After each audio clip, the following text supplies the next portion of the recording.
Okay, so we're going to learn a little more about WaterCAD so you can complete your final project. And what I'd like to do is we covered this in class on the last class period, the introduction to WaterCAD, but I'm going to briefly go through it as we set up and work the problem that we did in class with Excel. So let's go ahead and get started here. I'm going to go ahead and share my screen. And I've started WaterCAD. Bring this up here. All right, can I get that out of the picture a little bit?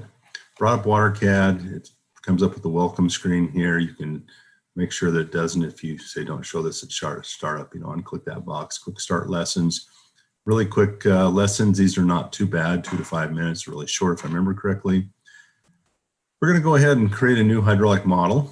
So I'll go ahead and click on that. And this is going to bring up my working sheet, my work area. Where can I put my model in at? All right.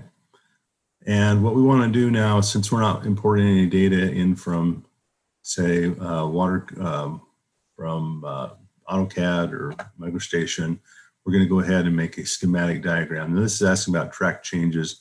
Let's go ahead and put yes for that. So I can do Control Z and go backwards. If I make a change, if I change something, I want to change back. So first thing, and I talked about in this class, but I don't think I showed it explicitly how to do it, is we want to tell WaterCAD that this is going to be a schematic diagram. In other words, it's not going to be actually sized to scale. It's just going to be a simple representation. So I'm going to go into Tools, go up to the Tools tab, and click on Tools. And then under More over here, little pull down box right there, you can bring up more options. And then I want to find the option button. So Tools, More Options. And I bring that up, it's going to bring up a dialog box. And these are the defaults for AutoCAD.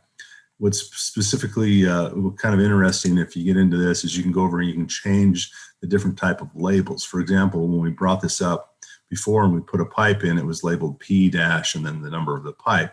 You could change that prefix if you wanted to by coming in here and changing these defaults right here. Now, note that if a screen is kind of grayed out or in this color, slightly orange color, that usually means that you can't modify it. But if it's open and white, that usually means you can modify it. So I could come in here and modify those. But I don't really want to change these right now. I want to just go into the drawing. I'm going to leave everything else the default. Right now, the default is a scale drawing with a plot factor of 1 to 40 feet. I'm going to change this to schematic. All right. So pull down, change that to schematic. Once again, leave everything as default. Go ahead and click on OK. So now I've switched over to a schematic layout where I can just put a drawing in there. And I want to go back to Home and under Alternatives, sorry, not Alternatives, under Options. So Home Options. So this is different than Tools, More Options. So you got that option there, but under Home, we've got options down here, and this is on the calculation options. I want to change my base calculation option. So if I double click on that or right click, either way, and open up the properties there. So double click or right click and open properties. I want to change over for the friction method, Hayes and Williams. I want to use the Darcy-Weisbach. Okay, so I'm going to change that. Go ahead and close out of that. And now I'm all set to go. I'll close this one out as well.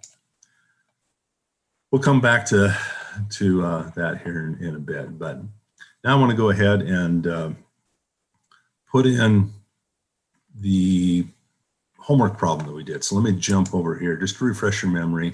We had a simple little pipe network, 2 tanks. I'm going to change one of these tanks to a reservoir and pump, and then pipes, and then we got the different lengths and the elevations of the different nodes and so forth in here. And then we got a pump curve, values from a pump curve. So let's go ahead and put this in to WaterCAD.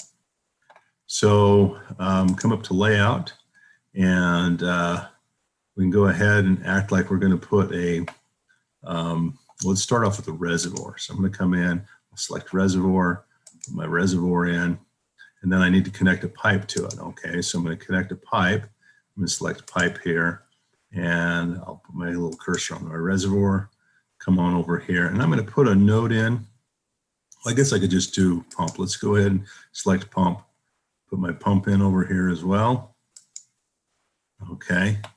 And I'll come back to now the pipe and go ahead and connect the pipe. Boom, over to my pump. And then I'm going to come over and I'm going to draw this little triangular network system that we had going on.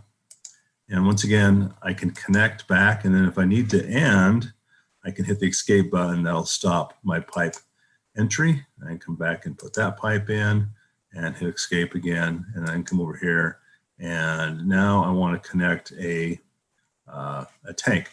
Now, if I came in here and put just a node, all right, and I accidentally put a node, if I right mouse click on that, I can come in and then select tank, and it'll say, okay, I'll bring that up, and I can just kind of put a tank right there. Oh, that's usually it. Okay, why is it not letting me do that? All right, so I'm going to Control Z that back. Okay, right mouse click and tank. Okay, if I click right on it, would you like to morph tank one into a tank? Yes, but it's still